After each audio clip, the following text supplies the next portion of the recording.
have the pleasure to present to you Dr. Martin Luther King, Jr.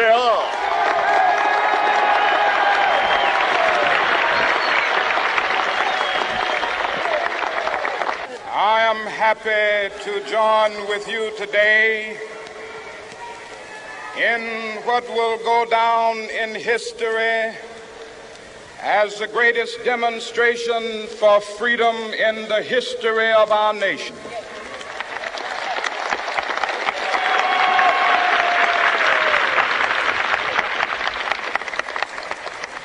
Five score years ago,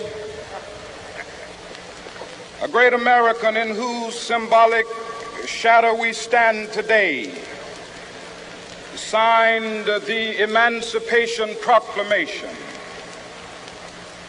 This momentous decree came as a great beacon light of hope to millions of Negro slaves who had been seared in the flames of withering injustice. It came as a joyous daybreak to end the long night of their captivity. But 100 years later,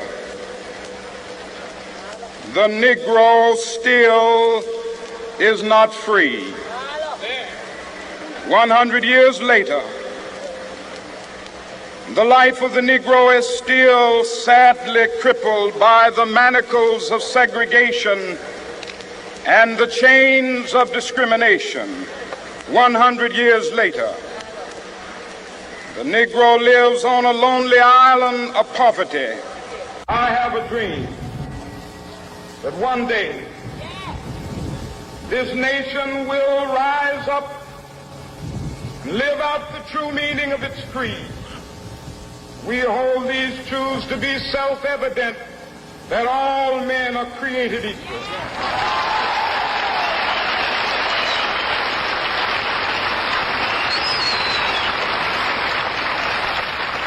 I have a dream that one day on the red hills of Georgia, sons of former slaves and the sons of former slave owners will they be able to sit down together at the table of brotherhood. I have a dream that one day, even the state of Mississippi, a state sweltering with the heat of injustice, sweltering with the heat of oppression, will be transformed into an oasis of freedom and justice. I have a dream. My poor little children will one day live in a nation where they will not be judged by the color of their skin, but by the content of their character. I have a dream today.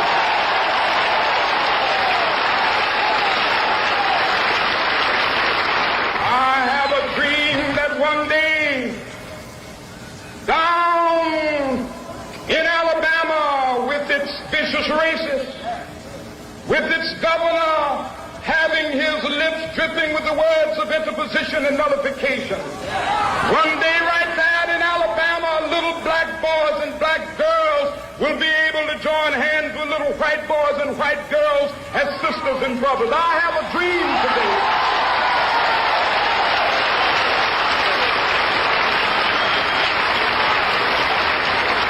I have a dream that one day every valley shall be exalted. Every hill and mountain shall be made low. The rough places will be made plain, and the crooked places will be made straight. And the glory of the Lord shall be revealed, and all flesh shall see it together. This is our hope. This is the faith that I go back to the South with. With this faith, we will be able to hew out of the mountain of despair a stone of hope. With this faith, we will be able to transform the jangling discords of our nation into a beautiful symphony of brotherhood. With this faith, we will be able to work together, to pray together, to struggle together, to go to jail together, to stand up for freedom together, knowing that we will be free one day.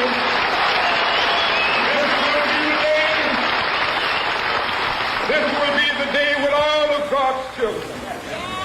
be able to sing with new meaning, my country, tears of thee. Sweet land of liberty, of thee I sing. Land where my fathers died, land of the pilgrim's pride. From every mountainside, let freedom ring. And if America is to be a great nation, this must become true. And so let freedom ring. From the prodigious hilltops of New Hampshire, let freedom ring. From the mighty mountains of New York, let freedom ring. From the heightening Alleghenies of Pennsylvania, let freedom ring. From the snow-capped Rockies of Colorado, let freedom ring. From the curvaceous slopes of California. But not only that, let freedom ring from Stone Mountain of Georgia. Let freedom ring from Lookout Mountain of Tennessee. Let freedom ring from every hill and molehill of Mississippi, from every mountainside. Let freedom ring, and when it happens,